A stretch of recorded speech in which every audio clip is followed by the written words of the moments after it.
Break के बाद एक बार फिर स्वागत है आपका। नजरिया में हम खास मुलाकात कर रहे हैं अपने दो मेहमानों से, जो मध्य प्रदेश के सीनियर आईएएस हैं, रमेश थेटे और शशि कर्णावत।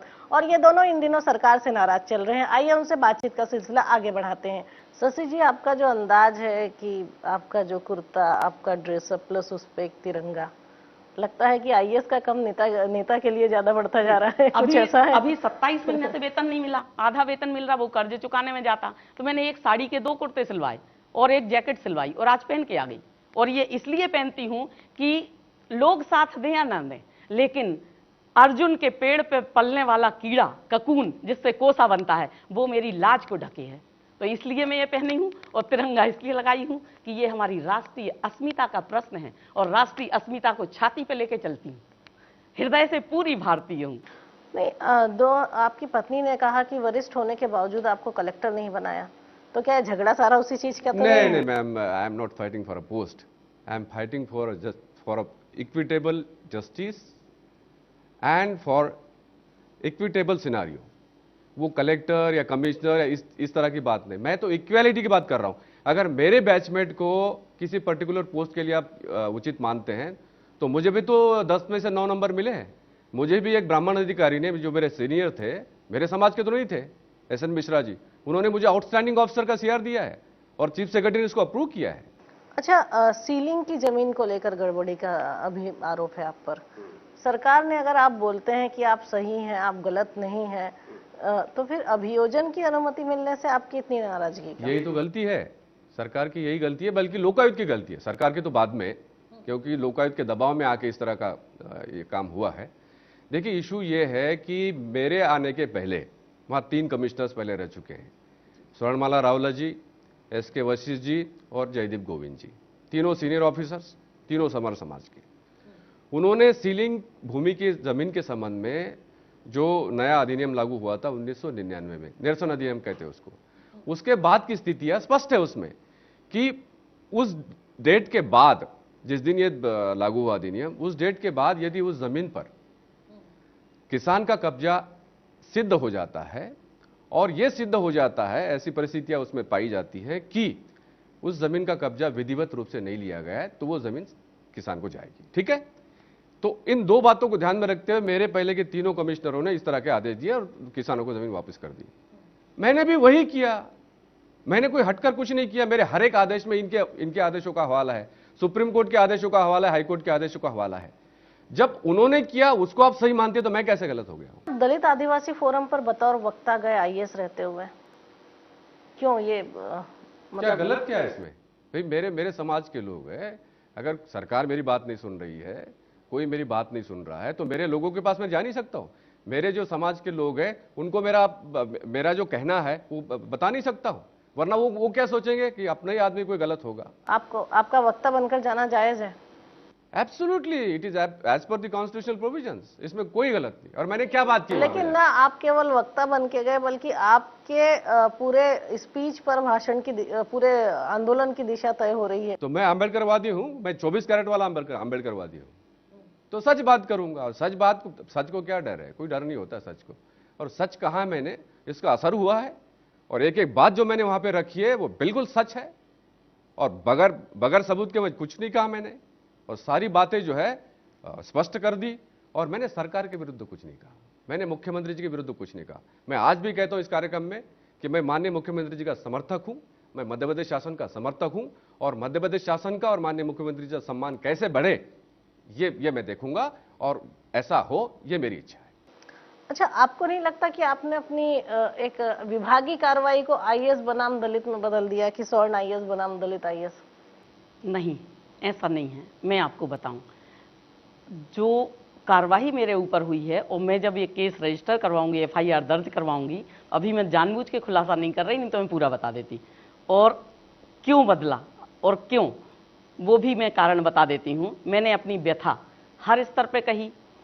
हम यदि कन्या भ्रूण हत्या में मारे गए होते तो आज यहां नहीं होते, ठीक है ना। हमें यदि समाज ने मारा होता तो 354 और 376 में मारा होता, हमें ससुराल ने मारा होता तो 498A और महिला घरेलू हिंसा में मारा होता। हम इन तीनों हिंसाओं में नहीं मारे गए, ठीक है कि नहीं। यदि इनमें मारे जाते तो सरकार हमें कुछ एट्रोसिटी में पैसा दे देती और गौरवी में भर्ती कर देती। हम सरकार के सताए हुए हैं। अब सरकार का सताया हुआ आदमी कहां जाए? हमने अपनी जब सीआर देखी तो उसमें मेरे गुण लिखे, महिलाओं और अनुसूचित जाति जनजाति के लिए विशेष संवेदनशील, कर्मचारियों का चुनाव सर्वश्रेष्ठ, अपनी बात कहने की क्षमता। तो फिर मुझे लगा अपने उन गुणों को उभारा जाए। हमने सीएम को एक बार पत्र लिखा था और सीएस को कि मेरे साथ विधिक बलात्कार, राजनीतिक बलात्कार और प्रशासनिक बलात्कार हुआ है ना। और उसके बाद भी इनको मेरी वो समझ में नहीं आई कि मैं अपनी व्यथा संकेतों में क्यों कह रही हूं। और एक बार और लिखा कि मेरे घर भोजन पे आइए, मैं जमीनी हकीकतें दिखाना चाहती हूं, तब भी कोई नहीं आया। यदि आते, मैंने ये लिखा कि मैं जमीनी हकीकतें दिखाना चाहती हूं, यदि आते तो उस दिन मैं बताती, और इसलिए मुझे जनता के दरबार में जाना पड़ा। और चूंकि बुंदेलखंडी हूं तो अब सरकारी भाषा बोलूंगी तो कहेंगे सरकार की आलोचना कर रहे। संविधान की भाषा सर ने बोल दी थी तो हम पक्के, मतलब जैसे बुंदेलखंडी महिलाएं होती ना, मैं फिर अपने उस पे आ गई कि कछु पे मेहरबान सरकार, कछु पे कर रही अत्याचार। तो हम उस अत्याचार हमारे ऊपर हुआ है, इसलिए हमने अपनी हंसते हंसते व्यथा को व्यक्त कर दिया। लेकिन अब कुछ ये सुनने में आ रहा, नहीं सुगबुगाहट है कि अब आप लोग कांग्रेस के मंचों पे भी देखे जाएंगे। नहीं, देखिए मंच कांग्रेस के उस पर नहीं जा रहे हैं हम। बाबा साहब अम्बेडकर पे 125वीं जयंती का वर्ष है उनका, उस पर एक कार्यक्रम रखा है, सामाजिक न्याय और सामाजिक समरसता, ये विषय है। उस पर बात करने के लिए एक वक्ता के रूप में हम जा रहे हैं। लेकिन कांग्रेस के नेता आप दोनों के टच में हैं, आपसे भी मिलने हैं और आपके भी टच में कांग्रेस के देखिए, मुझे अगर बाबा साहब पे बोलने के लिए आरएसएस भी बुलाएगा, विश्व हिंदू परिषद भी बुलाएगी, बजरंग दल वाले भी बुलाएंगे तो मैं वहां भी जाऊंगा। 14 अप्रैल को एक कोई बड़ा खुलासा होगा। अब देखेंगे, 14 अप्रैल तो आगे है, अब थोड़ा इंतजार कीजिए, वो तो तभी आपको पता चल जाएगा। मुख्य सचिव से मुलाकात करेंगे अब या उनको लेटर लिखेंगे? वो तो हमारे करता धरता है मुख्य सचिव जी, तो उनके पास जाएंगे, उनसे मिलेंगे। मैं मिलते रहता हूँ, बहुत अच्छे व्यक्ति है रीसा साहब, इतने बढ़िया व्यक्ति है, रीजनेबल, ट्रांसपेरेंट और हेल्पफुल है, गॉड फेयरिंग है, और वो हल करना जानते हैं। और हम जाएंगे उनके पास, चिट्ठी भी लिखेंगे। शशि जी, सुना कांग्रेसी नेता भी आपके संपर्क में है और कई सारे संगठनों से भी अब आपको फोन आ रहे हैं। मेरे पास तो प्रदेश, पूरे देश से कम 6 प्रदेशों से अलग अलग टाइप के फोन आए और ये कहा, बेटा अब ये तुम्हारी अकेले की लड़ाई नहीं है, ये पूरे समाज की लड़ाई है। किस संगठन के साथ जाएंगी अब आप 2 साल बाद?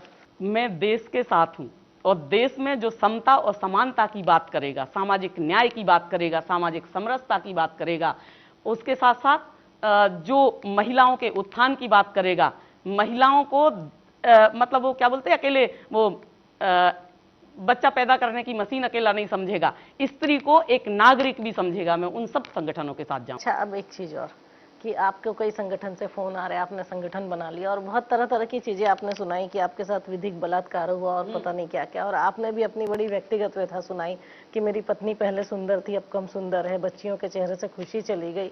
तो बहुत पर्सनल चीजें आप लोगों ने शेयर करी कि आप लोगों के लाइफ में जो आपका प्रोफेशन रहा या आप लोगों का जो एक करियर रहा, उसके अलावा पर्सनल आप लोगों ने क्या क्या खोया। तो बस यही जानना चाह रही हूँ कि अगला कदम आप दोनों का क्या होगा। देखिए, मैं तो लड़ता रहूँगा, अन्याय के खिलाफ लड़ता रहूँगा। दलित आदिवासी फोरम है, इसको गांव-गांव तक पहुँचाएंगे अगर अन्याय चालू रहता है तो। देखिए, किसी से टकराने का कोई इरादा नहीं है, लेकिन मेरे समाज को नीचा दिखाने वाले, मुझे तो उससे लड़ना है जी। तो बस अब आखिरी चीज ये है कि जाते जाते आप दोनों क्या कहना चाहेंगे, आप बताइए। मामूली सा व्यक्ति हूं पर मैं अम्बेडकरवादी हूं, अनपढ़ माँ की कोख से जन्मा कृतज्ञ रमाईवादी हूं। रमाई यानी रमाबाई अम्बेडकर, बाबा साहब की पत्नी। पिया है पानी महाड़ का, महाड़ का बहुत बड़ा आंदोलन किया था बाबा साहब ने, 14 तालाब कहते हैं उसको। पिया है पानी महाड़ का तो झुका नहीं दरबार में, रुके नहीं कभी पैर ये मेरे कोहरे या अंधियारे में, रुके नहीं कभी पैर ये मेरे कोहरे या अंधियारे में, स्वाभिमान का चेहरा हूं, प्रताड़ना का आदी हूं, मामूली सा व्यक्ति हूं, लेकिन मैं अम्बेडकरवादी हूं। आप क्या कहेंगे शशि जी? मैं तो पूरे समाज को संदेश देना चाहूंगी कि आज जो स्थिति है वो ये है कि बकरे की और गाय की नस्ल का सुधार कार्यक्रम हो रहा है, लेकिन पितृ प्रधान समाज में पोषण करने वाला पिता क्यों नहीं बच पा रहा है। मैं तो उस दिशा में काम कर रही हूँ। जी, आपने काफी सारे भजन वजन गाए थे वहाँ मंच पे, तो अब सरकार को कुछ और कहना चाहेंगे? कछु पे बारे हैं न्यारे, कछु के आधे कर डारे, कछु खो खुले हृदय के द्वार, कछु खो पथरा से गए हैं, कछु खो परसत खीर मलाई, कछु खो न्यारे से कर दे। तो ये समता और समानता कहाँ है कि किसी को न्यारा कर दिया, किसी को खीर मलाई दे रहे हैं, किसी को आधा भत्ता दे रहे हैं। तो मैं उसी की बात तो कर रही हूँ। एक बहुत वरिष्ठ अधिकारी ने मुझे बोला उनके कदमों में जाके बैठ जाओ, सब मिल जाएगा। तो फिर मुझे वो याद आया, आईएएस एसोसिएशन ने एक कार्यक्रम करवाया था, रानी को बुलाया था, रानी मुखर्जी को। तो मैं बोलती हूँ, नाम की तुम रानी हो, पर्दे की मर्दानी हो, टैक्स छूट तब पाओगी, कदमों में जब बैठोगी। तो मैं कदमों में नहीं बैठूंगी, संघर्ष करूंगी। धन्यवाद आप दोनों।